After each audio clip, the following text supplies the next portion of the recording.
Chegou a hora de conhecer as revelações de Deus para os nossos dias. Está no ar a advertência final. Saudamos você com a graça e a paz do Senhor Jesus Cristo. Que Deus abençoe grandemente a sua vida. Seja bem-vindo ao teu programa Advertência Final, onde você aprende a verdade para estes últimos dias. Eu estou com a Bíblia aberta em Apocalipse capítulo 17, não para descrever todo o capítulo, porque isso já fizemos em episódios anteriores. Nós vamos dar seguimento ao tema A Marca da Besta. Na semana passada, nós vimos alguns textos católicos que dizem que ao protestante guardar o domingo, ele está prestando homenagem ao Papa e à Igreja Católica, porque eles se consideram os que têm a autoridade de mudar a Bíblia. E em vários momentos nós vemos isso acontecendo, inclusive há uma diferença entre a Bíblia chamada católica e a protestante, não é verdade? Existem alguns livros chamados apócrifos ou pseudepígrafos, depende, de como se fala, mas de como se quer denominá-los. Tem alguns os chamam de deuterocanônicos, mas fato é que eles estão na Bíblia católica e não na protestante. O que eu posso dizer em resumo para você é que a Bíblia, no que ela é inspirada, ela é igual na Bíblia protestante e na católica. O que ocorre é que há livros históricos escritos depois dos verdadeiros livros da Bíblia, que são considerados por alguns, porém não por outros. Por que não são considerados? A gente já explicou isso num vídeo, tem um vídeo dedicado a isso, se você quiser conhecer, veja, ou então entra no site advertenciafinal.com.br, temos um artigo falando sobre a Bíblia Católica e Bíblia Protestante, e aí você vai entender melhor. Mas fato é que há diferença, e é nisso que nós queremos nos deter agora. Da onde vem a diferença? Por que é que hoje, como cristãos, a maioria das pessoas guarda o domingo? De onde veio a guarda do domingo? A Bíblia em Apocalipse 17, na profecia que fala do papado e fala também da Igreja Católica, ela coloca um nome que nos ajuda a entender as coisas. Em Apocalipse 17, fala de uma mulher, sabemos que mulher é igreja, põe na tela, está em Efésios 5, 25. Tinha uma mulher, no verso 4, que estava vestida de púrpura e de escarlata, adornada com ouro, pedras preciosas, pérolas e tinha na mão um cálice de ouro. Ora, é uma igreja cujos sacerdotes se vestem nestas cores, púrpura, escarlata, que tomam um cálice de ouro nas mãos, e aí você já começa a identificar, sabe quem é. Além disso, é dito no verso 6 que a mulher estava embriagada do sangue dos santos e das testemunhas de Jesus. Quer dizer que houve um momento em que esta igreja perseguiu e matou os crentes. Daí você fecha a questão, realmente está falando da Igreja Católica. No verso 5, o profeta viu que na testa da mulher havia um nome. Veja o verso. Na sua testa estava escrito o nome Mistério, a Grande Babilônia. Babilônia era o nome da cidade antiga que foi fundada próximo aonde foi construída a Torre de Babel. E é de lá que nós devemos puxar a história para entender o que ocorre hoje. A Torre de Babel, ela foi uma edificação cuja construção foi comandada por uma pessoa chamada Nimrod. Vamos ler na Bíblia. Gênesis 10, verso 8. E Cuxi gerou a Nimrod. Este começou a ser poderoso na terra. E este foi poderoso caçador diante da face do Senhor, pelo que se diz, como Nimrod, poderoso caçador diante do Senhor. E o princípio de seu reino foi Babel, e Ereque, e Acade, e Calné, na terra de Sinar. A Torre de Babel foi construída em oposição contra Deus. No idioma original, ela significa porta de Deus.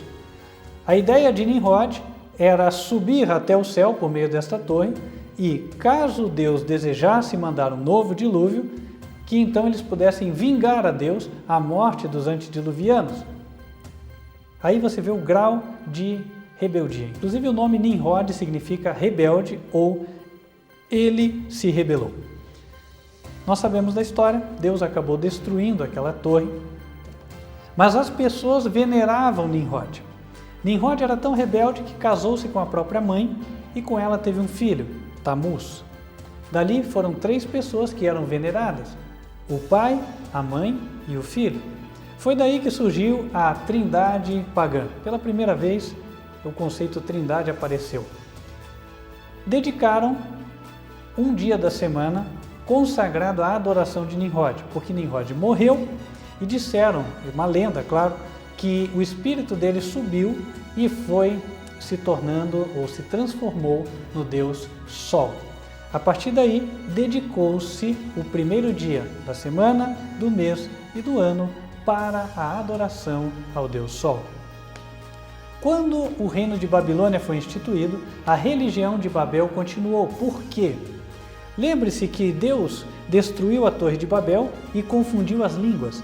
Tendo feito isso, ele fez com que as pessoas se espalhassem pela terra, é o que a Bíblia diz. Só que quando elas se espalharam, aquela religião que elas possuíam continuou.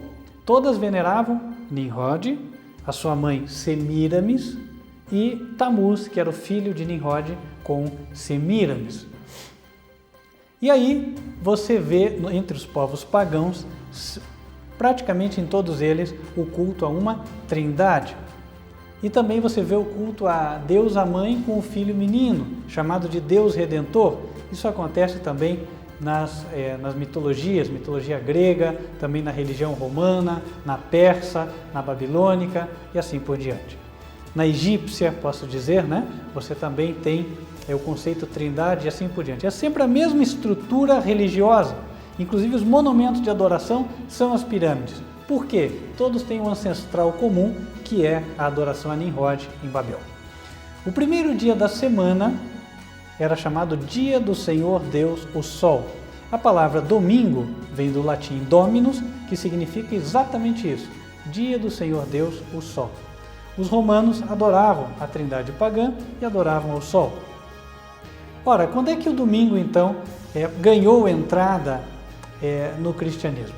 Uma coisa certa, ele veio lá da época de Babel e veio dos babilônicos, que foram o primeiro império reconhecidamente mundial, ou seja, o primeiro império que dominou todo o mundo conhecido.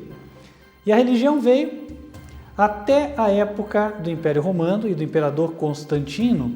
Foi quando Constantino verificou que, pela pregação dos apóstolos, havia uma quantidade muito grande de cristãos no império.